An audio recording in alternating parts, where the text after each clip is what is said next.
Hi guys, ಎಲ್ಲರಿಗೂ ಕೂಡ welcome back to the another video ಅಂತಾನೆ ಹೇಳ್ಬೋದು. ನಮ್ಮ ಬಿಗ್ ಬಾಸ್ ಕನ್ನಡ ಸೀಸನ್ 13ರ ಬಗ್ಗೆ ಹಲವಾರು ಅಪ್ಡೇಟ್ಗಳನ್ನ ನೀವು ನೋಡ್ತಾನೆ ಇರ್ತೀರಾ. ಈಗ ಡೈರೆಕ್ಟ್ ಆಗಿ ವಿಷಯಕ್ಕೆ ಬರೋದಾದ್ರೆ, ನಮ್ಮ ಬಿಗ್ ಬಾಸ್ ಕನ್ನಡ ಸೀಸನ್ 13ರ ರೂಮರ್ಸ್ ಕಂಟೆಸ್ಟೆಂಟ್ ಪಾರ್ಟ್ 3 ಒಂದು ವಿಡಿಯೋನ ಈ ಒಂದು ವಿಡಿಯೋದಲ್ಲಿ ಮಾಡ್ತಾ ಇದ್ದೀನಿ.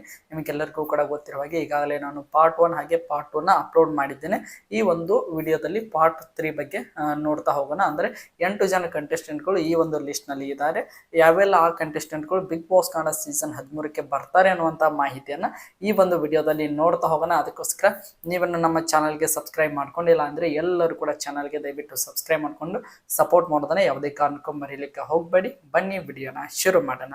ಒಟ್ಟಾರೆಯಾಗಿ ನೋಡ್ತಾ ಹೋಗೋದಾದ್ರೆ, ಈಗಾಗಲೇ ನಾನು ಮೊದಲನೇ ಪಾರ್ಟ್ 1 ಅಲ್ಲಿ 8 ಜನ ಕಂಟೆಸ್ಟೆಂಟ್, ಎರಡನೇ ಪಾರ್ಟ್ ನಲ್ಲಿ 8 ಜನ ಕಂಟೆಸ್ಟೆಂಟ್ ಗಳ ಬಗ್ಗೆ ವಿಡಿಯೋನ ಮಾಡಿದ್ದೇನೆ. ದಯವಿಟ್ಟು ಆ ವಿಡಿಯೋಗಳನ್ನು ಕೂಡ ಹೋಗಿ ನೋಡಿ ಅಂತ ಕೇಳ್ಕೊತಾ, ಈಗ ಈ ಒಂದು ಪಾರ್ಟ್ 3 ಅಂತ ಹೇಳ್ಬೋದು. ಪಾರ್ಟ್ 3 ಅಲ್ಲಿ 8 ಜನ ಕಂಟೆಸ್ಟೆಂಟ್ಗಳು ಇದ್ದಾರೆ. ಅದರಲ್ಲಿ ಮೊದಲನೇದಾಗಿ ನೋಡ್ತಾ ಹೋಗೋದಾದ್ರೆ, ಮೊದಲನೇ ಕಂಟೆಸ್ಟೆಂಟ್ ಯಾರು ಅಂತ ನೋಡ್ತಾ ಹೋಗೋದಾದ್ರೆ, ಅವರ ಹೆಸರು ಪಾಯಲ್ ಚಂಗಪ್ಪ ಅಂತಾನೆ ಹೇಳ್ಬೋದು. ಇವರು ಯಾವುದೇ ರೀತಿಯಾಗಿ ಸೀರಿಯಲ್ ನಟಿ ಆಗಿರ್ಬೋದು ಅಥವಾ ಸಿನಿಮಾದಲ್ಲಿ ಫೇಮಸ್ ಆಗಿಲ್ಲ, ಒಬ್ಬರ ಇನ್ಸ್ಟಾಗ್ರಾಮ್ ಇನ್ಫ್ಲೂಯೆನ್ಸರ್ ಅಂತಾನೆ ಹೇಳ್ಬೋದು. ಅದರ ಜೊತೆಗೆ ನೋಡ್ತಾ ಹೋಗೋದಾದ್ರೆ, ಆಲ್ಮೋಸ್ಟ್ ಅಲ್ಲಿ ನೋಡ್ತಾ ಹೋಗೋದಾದ್ರೆ ಒಂದು 40ರಿಂದ 50 ಶಾರ್ಟ್ ಮೂವಿಗಳನ್ನ ಮಾಡಿದ್ದಾರೆ. ಇದರಲ್ಲಿ ತುಂಬಾನೇ ಫೇಮಸ್ ಆಗಿರುವಂತಹ ಶಾರ್ಟ್ ಮೂವಿಗಳು ಕೂಡ ಇವೆ. ಅದರಲ್ಲಿ ಕೂಡ ನೋಡ್ತಾ ಹೋಗೋದಾದ್ರೆ, ಅಮೃತಾಂಜನ್ ಅವರು ಲಾಕ್ಡೌನ್ ಸಮಯದಲ್ಲಿ ತುಂಬಾನೇ ಫೇಮಸ್ ಆಗಿದ್ದಂತ ಒಂದು ಶಾರ್ಟ್ ಮೂವಿ ಅಂತಾನೆ ಹೇಳ್ಬೋದು. ಅದಾದ ನಂತರ ಹಲವಾರು ಶಾರ್ಟ್ ಮೂವಿಗಳನ್ನ ಮಾಡ್ತಾನೆ ಬರ್ತಾ ಇದ್ದಾರೆ. ಈಗ ಹಲವಾರು ರೀತಿಯಾಗಿ ಅವರಿಗೆ ಸಿನಿಮಾಗಳಲ್ಲಿ ಕೂಡ ಅವಕಾಶ ಸಿಗ್ತಾ ಇದೆ ಅನ್ನುವಂತ ಮಾಹಿತಿ ಬಂದಿದೆ. ನೋಡೋಣ ಏನಾಗ್ತದೆ ಅಂತ.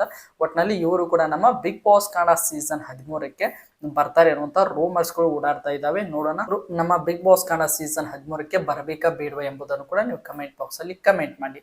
ಇನ್ನು ಸೆಕೆಂಡ್ ಕಂಟೆಸ್ಟೆಂಟ್ ಯಾರು ಅಂತ ನೋಡ್ತಾ ಹೋಗೋದಾದ್ರೆ, ಅವರೇ ದೀಪಕ್ ಗೌಡ ಅಂತಾನೆ ಹೇಳ್ಬೋದು. ದೀಪಕ್ ಗೌಡ ಅವರು ಒಂದು ರೀತಿಯಾಗಿ ಒಂದು ಟೈಮ್ ನಲ್ಲಿ ತುಂಬಾನೇ ಕನ್ನಡ ಸೀರಿಯಲ್ ನಲ್ಲಿ ತುಂಬಾನೇ ಒಬ್ಬ ಉತ್ತಮವಾದಂತಹ ನಟ ಆಗಿದ್ರು. ಅದಾದ ನಂತರ ಇವರು ಮಾಡಿರುವ ಸೀರಿಯಲ್ ಗಳನ್ನು ಕೂಡ ನೋಡ್ತಾ ಹೋದಾದ್ರೆ, ನಮ್ಮನೆ ಯುವರಾಣಿ ಅನ್ನುವಂತ ಒಂದು ಬ್ಲಾಕ್ ಬಸ್ಟರ್ ಸೀರಿಯಲ್ ಅನ್ನ ಕೊಟ್ಟಿದ್ರು.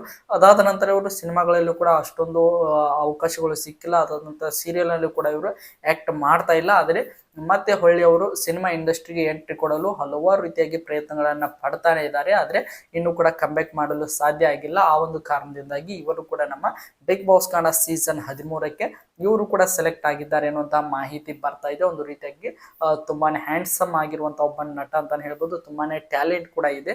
ಇಂಥವ್ರಿಗೆ ಅಪರ್ಚುನಿಟಿ ಸಿಗಬೇಕಾಗಿದೆ. ಆ ಒಂದು ಕಾರಣದಿಂದಾಗಿ ನಮ್ಮ ದೀಪಕ್ ಗೌಡ ಅವರು ಕೂಡ ನಮ್ಮ ಬಿಗ್ ಬಾಸ್ ಕನ್ನಡ ಸೀಸನ್ 13ಕ್ಕೆ ಬಂದ್ರೆ ತುಂಬಾನೇ ಚೆನ್ನಾಗಿರ್ತದೆ ಅಂತ ಹೇಳ್ಬೋದು. ಇವರು ಕೂಡ ಆಯ್ಕೆ ಆಗ್ತಾರಾ ಇಲ್ವಾ ಅಂತ ವೇಟ್ ಮಾಡಿ ನೋಡೋಣ. ಇವರು ಎರಡನೇ ಕಂಟೆಸ್ಟೆಂಟ್ ಅಂತ ಹೇಳ್ಬೋದು.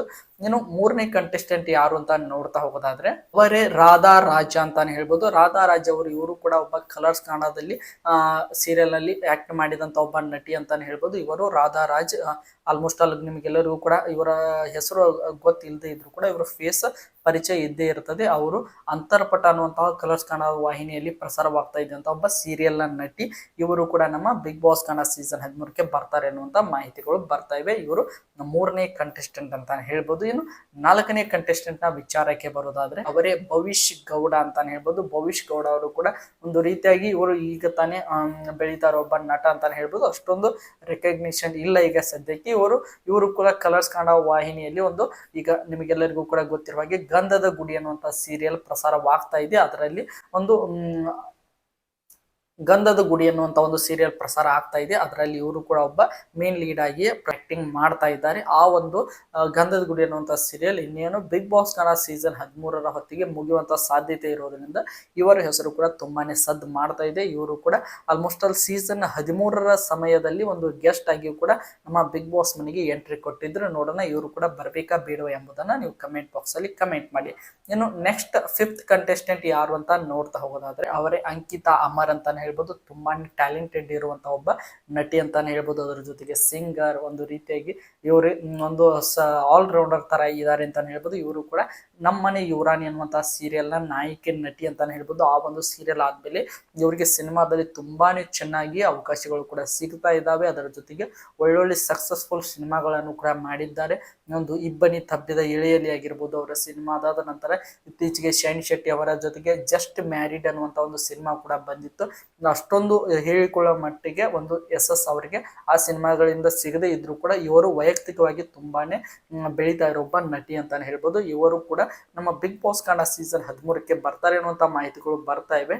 ಆದ್ರೂ ಕೂಡ ನೋಡೋಣ, ಇವರಿಗೆ ಸಖತ್ತಾಗಿ ಸಿನಿಮಾಗಳಲ್ಲಿ ಅವಕಾಶ ಸಿಗ್ತಾ ಇರೋದ್ರಿಂದ ಇವರು ರಿಜೆಕ್ಟ್ ಮಾಡುವಂತ ಸಾಧ್ಯತೆ ಕೂಡ ಜಾಸ್ತಿನೇ ಕಂಡು ಬರ್ತಾ ಇದೆ. ಏನಾಗ್ತದೆ ಅಂತ ವೇಟ್ ಮಾಡಿ. ಒಟ್ನಲ್ಲಿ ಇವರು ಕೂಡ ಬಂದ್ರೆ ಸಖತ್ತಾಗಿರ್ತದೆ. ಇವರು ಬರ್ಬೇಕಾ ಬೇಡ ಎಂಬುದನ್ನು ನೀವು ಅಗೇನ್ ಕಮೆಂಟ್ ಬಾಕ್ಸ್ ಅಲ್ಲಿ ಕಮೆಂಟ್ ಮಾಡಿ. ನೆಕ್ಸ್ಟ್ 6th ಕಂಟೆಸ್ಟೆಂಟ್ ಬಗ್ಗೆ ನೋಡ್ತಾ ಹೋಗೋದಾದ್ರೆ ಅವರೇ ಯಶವಂತ್ ಶೆಟ್ಟಿ ಅಂತಾನೆ ಹೇಳ್ಬೋದು. ಯಶವಂತ್ ಶೆಟ್ಟಿ ಅವರು ಒಬ್ಬ pure Instagram influencer, content creator ಅಂತಾನೆ ಹೇಳ್ಬೋದು. ಇವರ ಕಾಮಿಡಿ ವಿಡಿಯೋಸ್ಗಳಾಗಿರ್ಬೋದು, ಇವರು ಒಂದು ದಿನನಿತ್ಯದ ಜೀವನದಲ್ಲಿ ಅಬ್ಸರ್ವ್ ಮಾಡಿ ಎಲ್ಲ ರೀತಿಯಾಗಿ ಅವರು ಮಾಡುವಂತ ಕ್ಯಾರೆಕ್ಟರೈಸೇಷನ್ ಆಗಿರ್ಬೋದು, ಮಾಡಿರುವಂತಹ ಕೆಲವೊಂದಿಷ್ಟು ರೀಲ್ಸ್ಗಳು ಸಖತ್ತಾಗಿ ವೈರಲ್ ಕೂಡ ಆಗಿವೆ. ಇವರ ಪ್ರೊಫೈಲ್ ಅನ್ನು ಕೂಡ ನೀವು ಯಶವಂತ್ ಶೆಟ್ಟಿ ಅಂತ ಹೇಳಿ ಇನ್ಸ್ಟಾಗ್ರಾಮ್ ನಲ್ಲಿ ಸರ್ಚ್ ಮಾಡಿದ್ರೆ ಇವರು ಯಾವ ರೀತಿಯಾಗಿ ಕಂಟೆಂಟ್ ಅನ್ನ ಮಾಡ್ತಾರೆ ಅಂತ ನೀವೆಲ್ಲರೂ ಕೂಡ ನೋಡ್ತಾ ಇರ್ಬೋದು. ಒಂದು ರೀತಿಯಾಗಿ ಕಾಮಿಡಿಯನ್ ರೀತಿಯಾಗಿ ಕೂಡ ಎಲ್ಲ ರೀತಿಯಾಗಿ ಒಂದು ಕಂಟೆಂಟ್ ಗಳನ್ನ ಮಾಡ್ತಾ ಇರ್ತಾರೆ. ಒಬ್ಬ ತುಂಬಾನೇ ಟ್ಯಾಲೆಂಟೆಡ್ ಇರುವಂತ ಒಬ್ಬ ಕಂಟೆಂಟ್ ಕ್ರಿಯೇಟರ್ ಆಗಿರೋದ್ರಿಂದ ಇವರು ಕೂಡ ನಮ್ಮ ಬಿಗ್ ಬಾಸ್ ಕನ್ನಡ ಸೀಸನ್ 13ಕ್ಕೆ ಬರ್ತಾರೆ ಅನ್ನುವಂತ ಮಾಹಿತಿಗಳು ಬರ್ತಾ ಇವೆ. ವೇಟ್ ಮಾಡಿ ನೋಡೋಣ ಏನ್ ಆಗ್ತದೆ ಅಂತ. ಇನ್ನು ನೆಕ್ಸ್ಟ್ 7th ಕಂಟೆಸ್ಟೆಂಟ್ ನ ಬಗ್ಗೆ ನೋಡ್ತಾ ಹೋಗೋದಾದ್ರೆ ರಾಮಿಕಾ ಶಿವ ಅಂತಾನೆ ಹೇಳ್ಬೋದು. ರಾಮಿಕಾ ಶಿವ ಅವರು ಕೂಡ ನಿಮಗೆಲ್ಲರಿಗೂ ಕೂಡ ಗೊತ್ತಿರೋ ಹಾಗೆ ಇವರ ಹೆಸರು ಕೂಡ ಅಷ್ಟೊಂದು ಪರಿಚಯ ಇರೋದಿಲ್ಲ, ಆದ್ರೂ ಕೂಡ ಇವರ ಮುಖ ಪರಿಚಯ ಇದ್ದೇ ಇರ್ತದೆ.